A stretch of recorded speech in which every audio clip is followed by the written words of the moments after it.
Ola a todos e a todas, benvidos e benvidas a este podcast onde imos falar do medio natural, pero dende unha perspectiva que quizáis non esperades, a de Ramón Otero Pedrallo, un dos grandes pensadores galegos.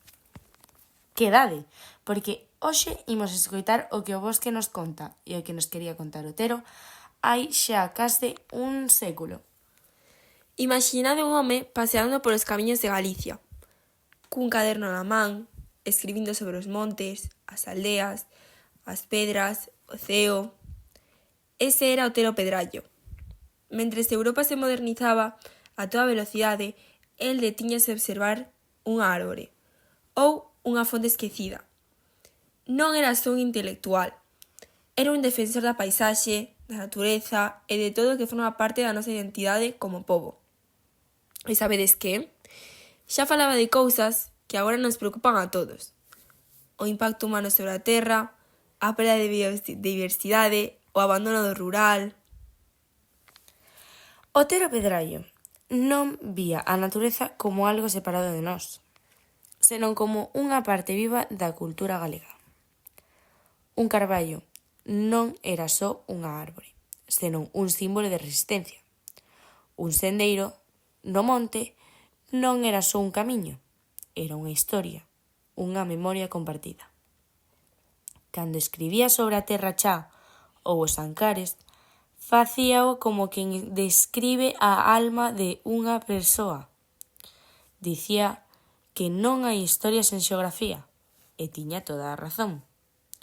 E nós, que facemos hoxe con o noso territorio? Vivimos nun mundo conectado, pero tamén cada vez máis desconectado da terra que nos sostén. Pensamos que falar da natureza é falar de ecoloxismo. E sí, claro que sí, pero tamén é falar de quen somos.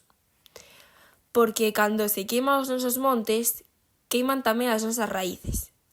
Cando se seca un río, morre un anaco de historia. Otero Pedrallo deixou unha mensaxe clara. Non hai futuro sen respecto pola terra. Hoxe, coas loitas polo rural, con mozos e mozas como a ti, que mercan local, que plantan árbores, que defenden un parque ou protestan contra unha mina contaminante, esa mensaxe segue viva. Non fai falta ser científico nin político para coidar o medio ambiente, nin o medio natural. Podemos empezar por cousas pequenas. Por exemplo, escolles produtos locais, respecta os espazos naturais, fala do rural con orgullo, recupera camiños, fontes, nomes antigos. Podemos facer tamén podcast como este, por exemplo, para contar historias do noso entorno. E se Otero vivise hoxe, seguro que tería un blog ou un canal de YouTube falando das fragas galegas e do futuro do planeta. O bosque fala.